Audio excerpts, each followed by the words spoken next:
Yes, this is BB speaking. I have Dave Burl on the other line. I'm Diamond Dave. I'm an action figure. 19 years writing about music. Dozens of cassettes in a drawer.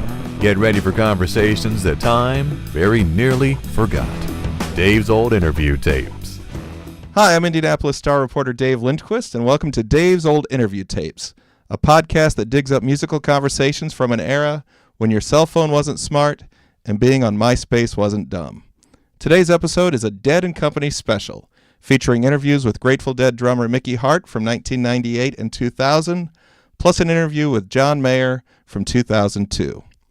We'll hear Mickey talk about touring with his Grateful Dead bandmates for the first time following the death of Jerry Garcia. I hear him all the time in my ear. I can never get him out. Yeah. He's like indelible. We'll hear John in the early stages of his stardom. There's nothing better than going from flat broke to like $1,000. And we'll hear Mickey talk about his non-harmonious relationship with Phil Lesh. Phil's world is a very strange world. And I really don't want any part of that kind of strange. Our in-studio guest for this episode of Dave's Old Interview Tapes is Matt Mays, owner of film, video, and television company Mays Entertainment, and current chair of the wildly popular Tonic Ball fundraiser that happens every November in Fountain Square. Matt, how are you? I'm good. Why am I here? Because you are a Grateful Dead superfan. True. No denial. No denial. And I'm sort of like, after years and years of trying to maybe hide it publicly, I'm okay with it. I'm out. Nice. Yeah.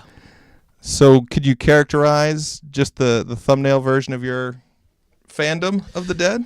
Well, yeah, I'm old enough to have seen some of the final years of the original or the last lineup that featured Jerry Garcia. So they weren't at their strongest by any stretch, but I did see a few good shows, and I saw some infamous shows like the Gate Crashing show and the final show in Chicago.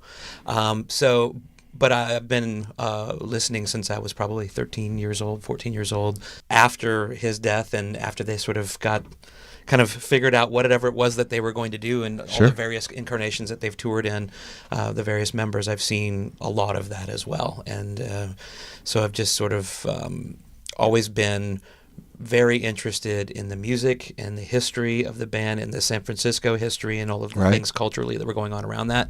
Not a drug guy, but sort of everything else involved was my thing. And I would be probably overqualifying myself if I said I'm a historian, but I feel like I've learned quite a bit and and been able to make some friends with some people on the outskirts of their little community, and it's been a lot of fun. We have the right person here Hopefully. Today. Who turns a 13-year-old on to the Grateful Dead? Well, if you ever listen to Mark Maron's podcast, he always talks about the older brother thing. Right. I'm the oldest, so I don't have an older brother, but my best friend's older brother was the guy, and he was 5 or 6 years older than us, and he was the super fan. And the first time I heard it, I kind of went, not for me. And then somewhere around, there was a summer where we were camping, and it just sort of clicked. I remember being a little kid in a record store and just having the entirely wrong impression. There's a huge disconnect because I saw this album cover with a skeleton on it and the words Grateful Dead, and I thought, ooh, is this some metal Sabbath thing? What do we got here? Yeah. I went to high school in the 90s, so there was a big sort of uptick. It was kind of sort of cool to be kind of this, tie-dyed kids with long hair and hemp necklaces and all that kind of stuff was going on. So there was this sort of like cliche involved with it. And then when I first heard it, I heard like a greatest hits record. I think it's probably the same one you're talking about. And I thought it was kind of boring, kind of acoustic. At that point in time, I was, a metalhead, and, Guns N' Roses and all that sort of stuff. And this was a snooze fest. What really sort of kind of got me, and I'm still not very interested in any of their studio records, which most people aren't. Most fans aren't. It's all about the live experience and collecting. I got into tape collecting shortly thereafter and finding versions of tunes where actually, if you have the opportunity to be there, that's the ultimate, of course. But they never were a studio band. As a matter of fact, the beginning of May, they released their one of their most famous shows from May 8th of 1977. It's at Cornell University in Ithaca, New York. It was a show that was sort of hotly debated, but largely considered to be kind of one of their finest hours. That whole month, that tour of spring of '77, so was a big deal. Well, they finally found the master tapes, and that's a whole long, crazy story about where they were. They were lost in a barn, and somebody found them, and they remastered them. Well, anyway, that they released just that single show on vinyl and on a CD and a box set, and then they released a box set of that whole run because the 2 or 3 shows from that week. It's their second top 15 album in the history of the band. Oh, how about that? Yeah, so the other one being In the Dark that had Touch of Grey and Right, that whole mess. But point being, studio records were never really it for me. So once I got past that, that's really when I sort of dove in. Nice. So the idea behind Dave's Old Interview Tapes is to revisit conversations I had with musicians between 1998 and 2004 when I made interviews on cassette tapes. We moved from our office on Pennsylvania Street in Indianapolis downtown to our current site about a year and a half ago. And when we moved, I opened this drawer and all these tapes were there. So I thought, let's repurpose, let's recycle these conversations. And one of the neat things is in 2017, we can see how 2 conversations with Mickey Hart and 1 conversation with John Mayer are connected, while in 2000, 1998, and 2002, they don't mesh. So that's one of the fun things. And last year was the first year for Dead & Company. They're also playing dates this year. Matt, did you check out the show at Klipsch Music Center? I did, and I've probably seen them now 8 times. I saw them in Los Angeles, and I'm going to see them a few more times this summer. But yeah, the show at Deer Creek was, or I just said Deer Creek. That's fine.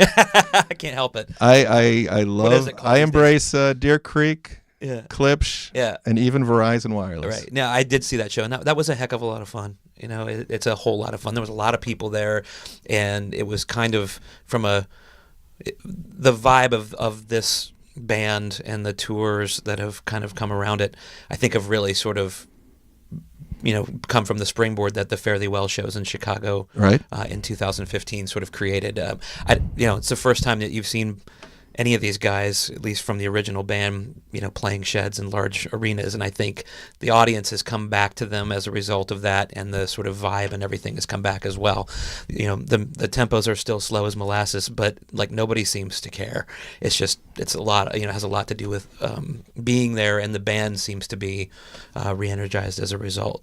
I think the 1998 conversation I had with Mickey Hart is especially interesting because I spoke with him, I believe, on the day after opening night of a tour featuring a band known as The Other Ones. And this is former Grateful Dead members Bob Weir, Phil Lesh, and Mickey, with Bruce Hornsby and others. And it's, if I'm right, this was kind of the coming out in terms of some of the original guys playing together in an umbrella of the Grateful Dead for the first time after the death of Jerry. Yeah, I mean, I think people were excited that they were back. I don't remember anything specifically about it musically that knocked anybody's socks off, but I think that, we were just sort of glad that there was something to go to at that point. Kind of an obvious question that I had to ask Mickey was related to what kind of shadow would Jerry Garcia cast on this tour? You have to cut it loose. You got to put it behind you. Right. I mean, I'm speaking about me and all of us in the band.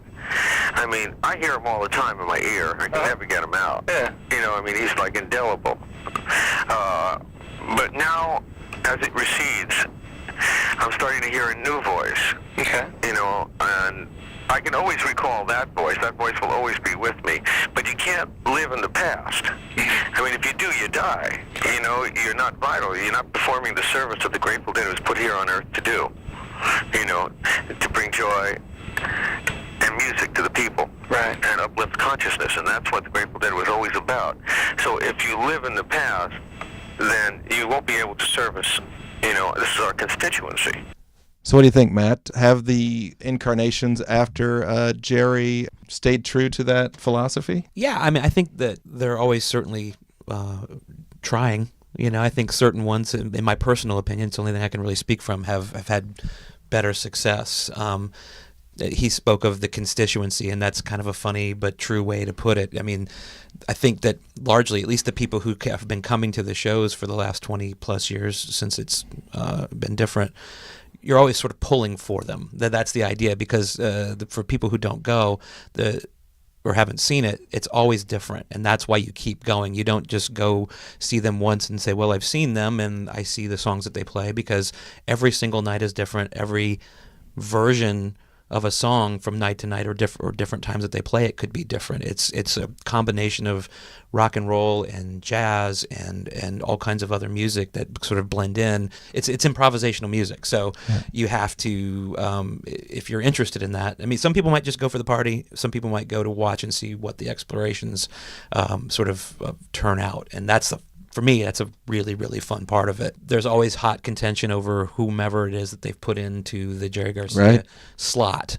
Bob Weir toured with Rat Dog a number of times. He played the Vogue with Rat Dog in the early 2000s with a guy named Mark Coran on guitar, and that was okay. He even had, I think he had a sax player at one point. You know, it's they've always been experimental and have continued to be experimental. I think they probably really started to find legs with the band called Further, which was Bob and Phil, and then they had Joe Russo on drums, who is fantastic, and then Jod Kadlecek from Dark Star Orchestra played, who everybody called Fake Jerry, because he really was kind of the first guy that they put in that slot that really copped the style and the tone and all those sorts of things. And then putting Trey Anastasio in the slot, and for the Fairly Well shows, again, sort of has really seemed to kind of, catapult the momentum.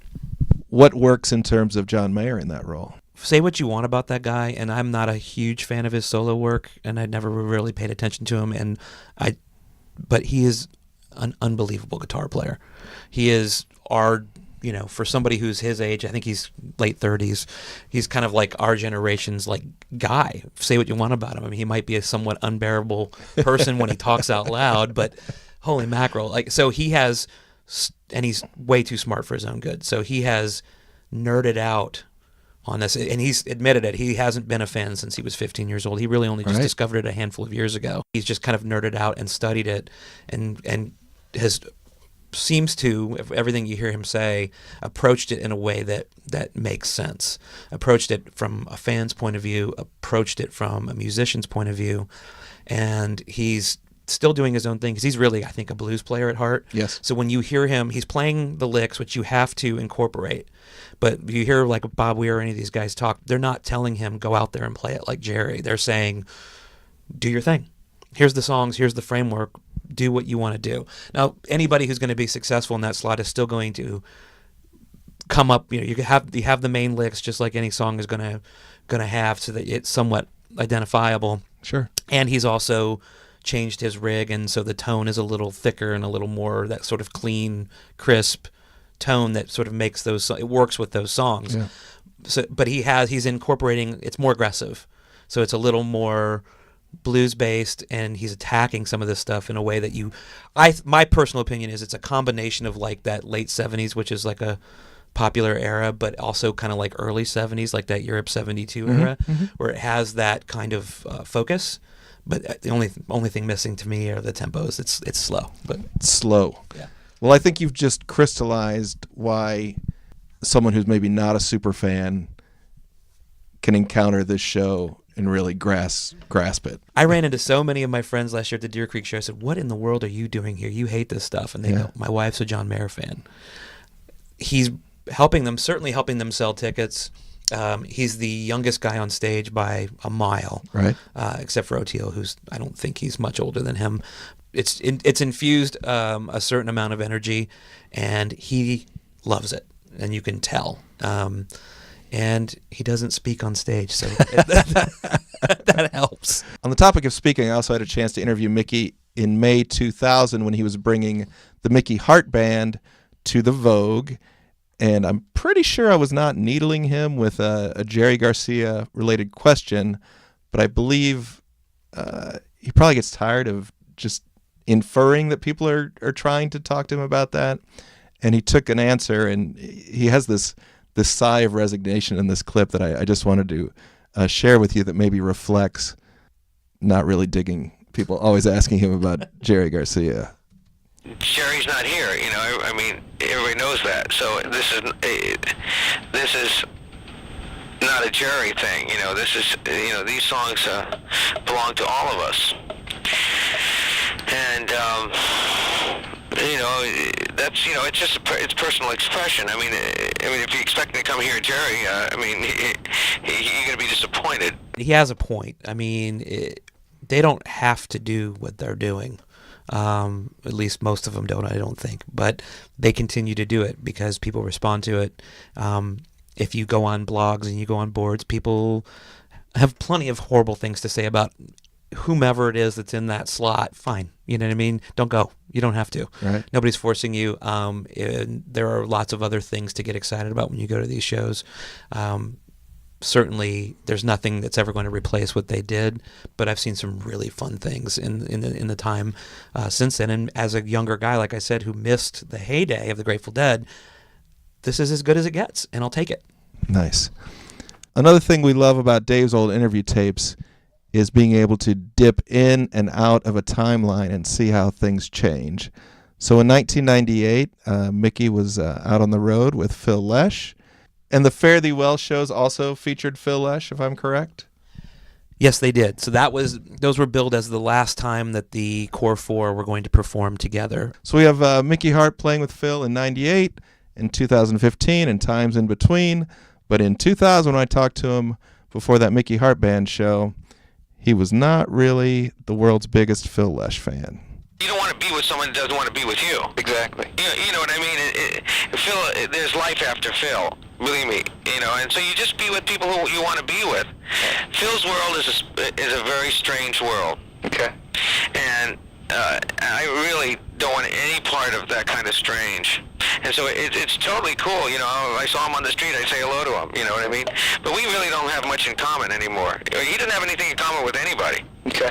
I mean, he's just in the Phil zone. Okay. And he just lives in his own little world. He has a small little group of advisors. Okay. And he stays in his world. And he doesn't talk to anybody in the Grateful Dead. He's totally alienated everyone in the band. When was that? 2000. Yeah, it sounds to me like Phil was out of the other ones for a couple of years and then he came back. I don't know. I'm certainly not close enough to their whole situation, but I know it's come and things have come and gone, and they've argued about things like their vault and different business things since the dissolution of the Dead.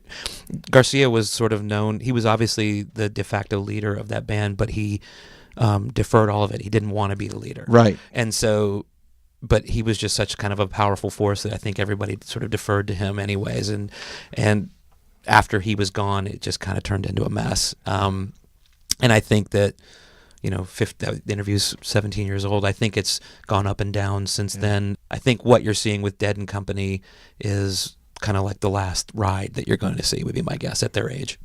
It's really interesting what you just said about Jerry's leadership style. I read what I thought was a great biography by Dennis McNally, the band's longtime publicist, and he certainly illustrated that decisions would be brought to Jerry, and he would just kind of let it wither on the vine. But somehow, and it's an amazing American story that for 50 plus years, this band has done so many amazing things and innovated so many things in terms of the industry and concerts.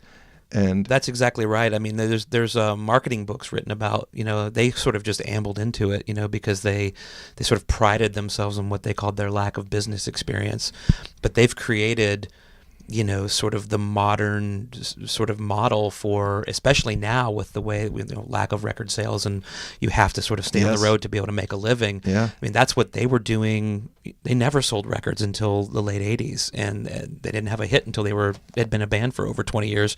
But letting people record their concerts, having their own sort of like fan clubs, all these kind of things that people do. Yes. There's a lot of bands right now that aren't, even jam bands are even close to it. The electronica world, like, they all revere that sort of business plan. They're all sort of emulating what the Grateful Dead sort of created, whether they even realize it or not. Certainly their managers and business people are, because it that model works better today than it ever has.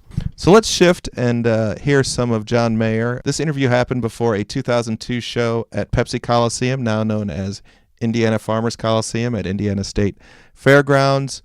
And what I find kind of fun to look back at this interview for is that this is a musician just on the cusp and just easing into actually stardom.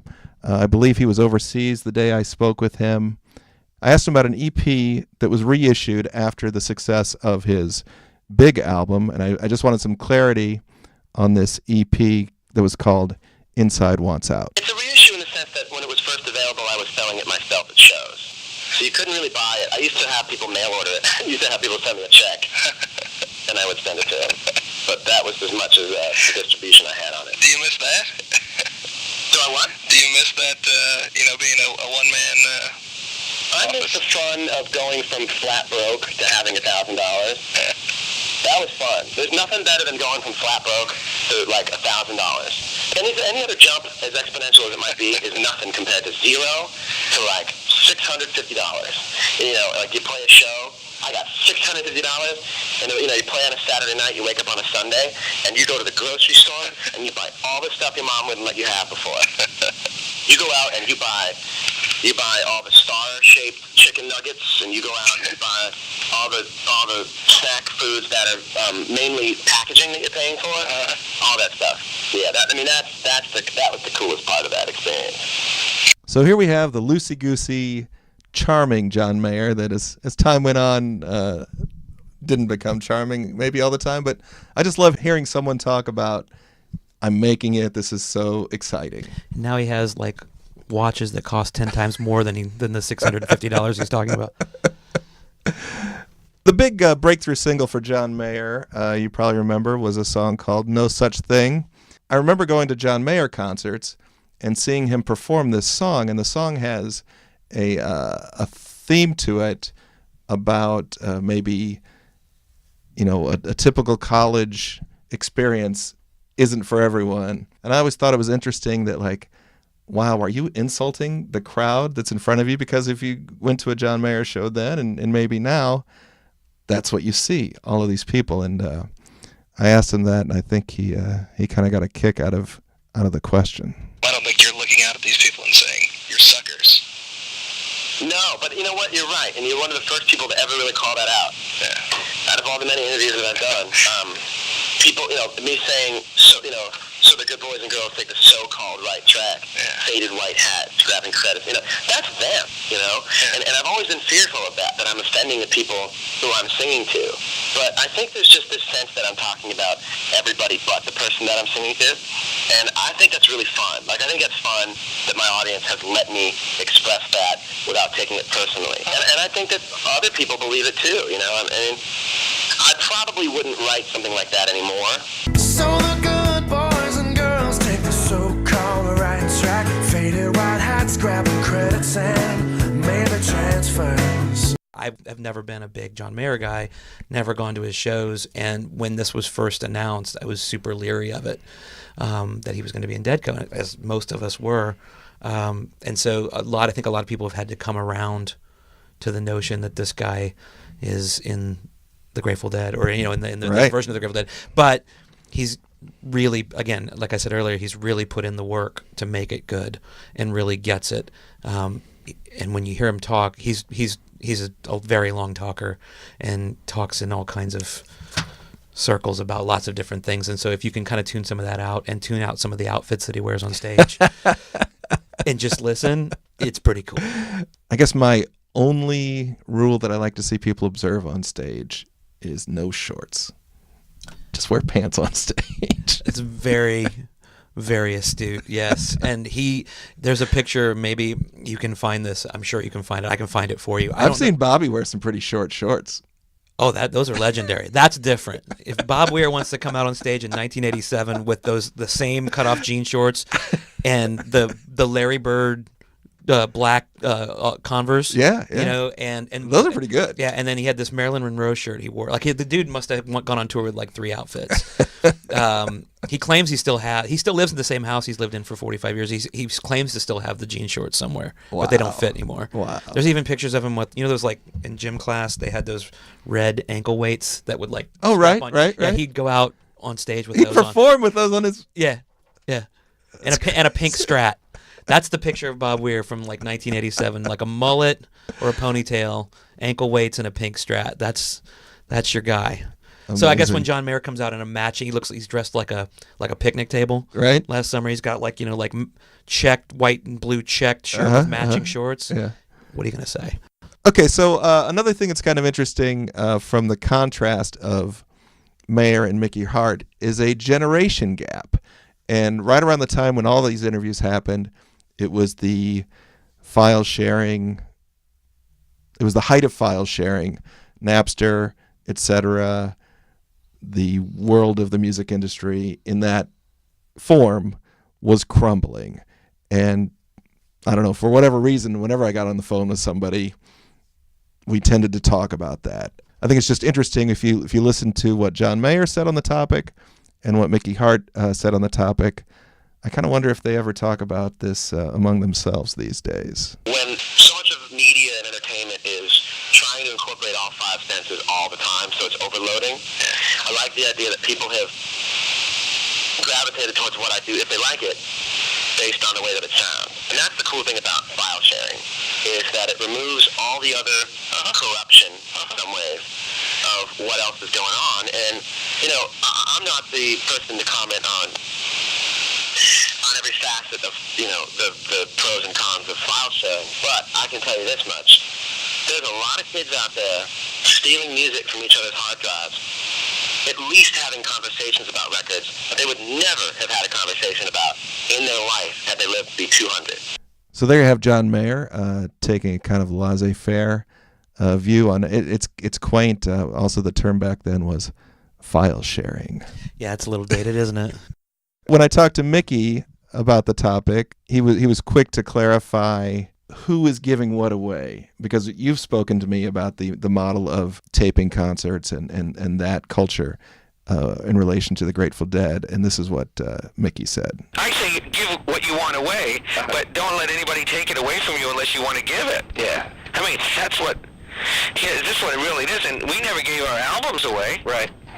Yeah. I mean, we figured that people paid money to come and hear us play. They want to record it and take it with them, fine, as long as they don't sell it. And we had a constituency that were really honest, loyal, and trustworthy, as opposed just to riffraff, that steals your intellectual property and and sells it or trades it. That's a different thing. He explained their model to a certain extent, but from everything that I understand, they never really made any serious money until much later in their careers. And part of that had to do, they built their audience, brick by brick through being on the road, some early success, and then they had down years where their albums weren't doing well, but they never sold records, really, until they had a top 10 record in the late 80s. And he makes an interesting point about, we had a loyal, sort of honest following. That was also true until they got really big, and then it kind of outgrew them. And then you had, then they talk about it, a lot, where there was more people outside the venue than there were inside. Right. They became this gigantic cultural institution where it became a drug thing, and it became a party thing, and they had a hit. It was kind of the worst thing that ever happened to them, depending on who you're talking to, right, with the Touch of Grey song. So that's when the riffraff did start coming in, and I think they had to start policing things a little bit more specifically. But yeah, to your earlier point, trading tapes, not only allowing the audience to record their shows and to trade them, not only helped build their audience worldwide and kind of build their legend, come to find out 30 years later, it was the best business decision they ever made. They're making millions of dollars today off of they sold their vault to Rhino Records, I can't remember, 10, 15 years ago, for millions and millions of dollars. It's basically, it's priceless. Mm-hmm. And they're doing all kinds of different releases. There's countless releases from that vault. So you attended the 1995 show at Deer Creek. If there's just like one picture in your mind of that day or that experience, what would you say that would be? It was, the height of their popularity and sort of infamy, for lack of a better description. So it was a very tough ticket. There were tens of thousands of people outside. Wow. And they were all around the venue. If you remember Deer Creek back in the day before they built all the stuff around it, you could go out and sit behind the lawn before they extended it, and you could hear the show. So all the hippies who couldn't get in were sitting out there, and you could hear it. They were also on the other side of the venue. There were, the parking lots were totally full from the moment they opened, and so I had a driver's license. Sorry, but I had one ticket, so I was in the lawn by myself, and in the middle of the lawn and about halfway up. Okay, and it was the fourth song of the first set. Desolation Row is what they were playing. I remember this. It was a Bob Dylan song, and so. The Bob Dylan songs go on for like 9 verses, right? So they're in the middle of like verse 3, and there was nothing. It was just flat. It wasn't like no forward motion. It wasn't a big chorus. It wasn't a guitar solo or anything. But you hear people behind you start going berserk, like a big loud roar. And I'm like, what is Yeah. And I kind of turn around, and I see a couple guys hop over the back fence, and a couple guys go, "Oh man, oh idiots, whatever." And I kind of turn back around. And then within another 10 seconds, I hear this even bigger roar. And I turn around, and it looked like a swarm of bees. Like people climbing over other people, and the fence waving back and forth. Wow. And then it just, like, all hell broke loose. There was a guy, I remember very specifically, they have the little shacks up there where you can rent a chair or whatever, before they built that big plaza, and there's a guy standing up there just jumping up and down like, "Hey, look at me." And you just see this arm reach up and grab his ankle and just yank him off. Whoa. Then the fence started to go down, and then it got really, really busy and really tight inside the lawn. So you're sort of standing there, and it's already busy enough as it is, a totally sold out show. And I was around old deadheads who were in tears. Wow. They just said, "This is what it's come to. This is awful. Sell your ticket for tomorrow. There's not going to be a show." The band was, visibly distracted, kind of leaning over and trying to look up and see what's going on. And they kept playing, because if they hadn't, you would have had a full-scale riot. Dang. Because you couldn't move in any of the sidewalk areas in the plaza. We just stayed put as much as we could. Those shows in that era, there were always undercover police, and you could tell it was like some guy that looked like a dad who threw on a tie-dye shirt and a fanny pack. Sure. It's like, and everybody's like, "Oh, there's a cop." You know what I mean? That kind of thing. And all those guys, were sprinting. They were everywhere, because they were trying to figure out what to do. Yeah. And there wasn't really anything they could do. And they did the smartest thing they could, which was just play it out and get everybody out of there. Yeah. If somebody got onto the microphone and started screaming and saying, "Get out of here," we would have been in trouble. Well, let's end on a lighter note. Mickey, of course, is a drummer, and we talked a little bit about him singing. Jerry always wanted me to sing, and I go, "Yeah, you sing. You're the singer. I play the drums," and maybe with his passing, it allowed me to sing. It was one day I just woke up and decided I'd love to sing. Says it smiling. He did do some singing, if I remember. Well, it was more rapping. It was talk singing. I don't think I've ever heard him sing. Like, I'm not saying he hasn't done it, but I never witnessed him do any, like, notes. I just saw him rapping, kind of, with he had like one of those big, like, like old school microphones that kind of hung over his drum rig. He is the co-writer of the Fire in the Mountain song, and there's a version of it, I think it might be like a demo version. I think you can find it on SoundCloud maybe, or somewhere online, where he's rapping the words, "long distance runner." Like, it's for me, it's super cheesy. Fireman, call up your dog. This isn't the blaze, just a hog in the log. Fire on the mountain, it's running around. So your day job is related to directing films, producing, these types of things. Mm-hmm. It's always a treat to see you get on stage and sing. Now, whether it's a Tonic Ball or The Last Waltz, What a Night project, share with us some of the musical personas that you've adopted. It's I don't know about too many personas. The Such a Night thing that you're talking about, I was the Van Morrison character where we recreated sort of the performance of the band's last waltz. So that was just a really bad wig and a sequined outfit and a bunch of screaming. Beyond that, I've always just played music for fun. Going back to high school and college, and I travel a lot and have a young family, so I don't have as much time to put towards it as I once did. I would never really say that I got all that good, but it's just something that I enjoy, and I have a group of friends that we still try to play a handful of shows a year. But it's it's mostly for fun. I guess I'll keep it at that. Excellent. Well, Matt, thanks so much for sharing your vast knowledge of the Grateful Dead and for being part of our Dead and Company episode of Dave's Old Interview Tapes. Thanks for having me. I'm glad you're doing this, and I think it's awfully cool that you said you found these from cleaning out your desk drawer. Yeah. do Being a it more pack often. rat pays off. No, it's awfully cool, and it's neat to hear. For example, that's some of the I told you earlier, the Mickey Hart bite about like talking about Phil. It sounds like you're able to get some things out of these guys that is not normally on the record, or it's sort of rumor and so forth. So it's pretty cool to hear them talk about it. And it's cool to hear like John Mayer, like before he was all the way famous, I guess. Excellent. Thanks a lot, and thanks for listening.